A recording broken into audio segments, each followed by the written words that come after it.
There's this idea in the minds of people. Sometimes they articulate it, sometimes they don't. Is that, they say, okay, all Muslims are not terrorists. 1.6 billion people in the world are Muslim. They can't all be terrorists. Okay, I'm accepting that. I understand. You guys are not all bad. But all terrorists are Muslim. That's something that many people are thinking in their mind. They think that, terrorism somehow has been monopolized by Muslims. Is that they're the only terrorist that exists in the world happens to be Muslims, so there's something going on with the religion, something's not right. There aren't Christian terrorists and atheist terrorists and Buddhist terrorists. And the problem with people's beliefs is they're only getting their information. They have this in their mind, but it's not a reality. They're getting their information from what they see on TV, what they see on the news, quote unquote. What this propaganda that's being spewed about Islam usually has a political objective. It's usually tied to some either money, invasion of a country, some type of oil that we need to go and take over from such and such country.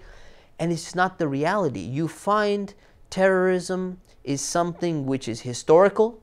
It's been practiced by people of all religions and people who practice no religion whatsoever.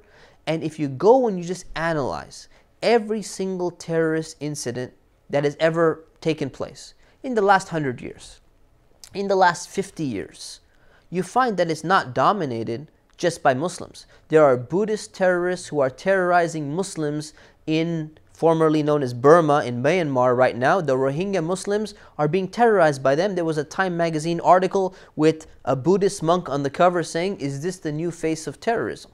That doesn't mean that all Buddhists are terrorists, but it means that there are Buddhist terrorists out there. Are there Christian terrorists? Absolutely. You go and check the FBI database and you find how many terrorist groups exist.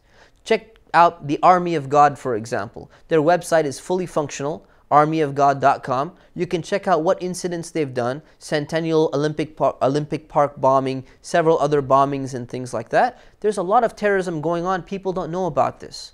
I worked in a mosque where in 2002, the King Fahd Mosque in Culver City, Los Angeles, was about to be bombed by the Jewish Defense League.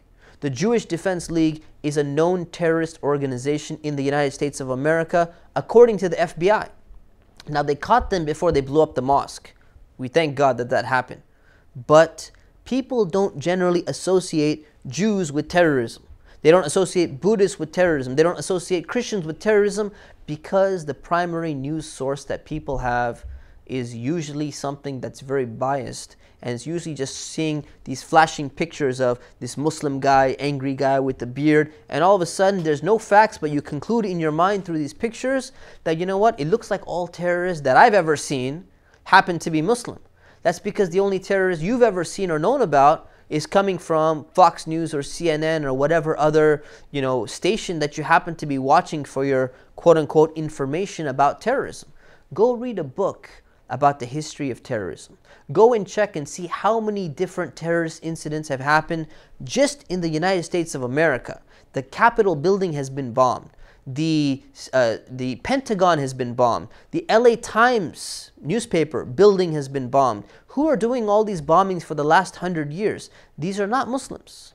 These are Americans, some of them Christians, some of them atheists, some of them socialists, some of them communists, some of them people of different religions. So it's very important for us to zoom out and look at statistics and make us understand how little we really know about terrorism today and the history of terrorism and the motives behind terrorism. So we can get this idea out of our mind that whatever we see on TV, that just happens to be the reality of what exists in this world. So free your mind from that.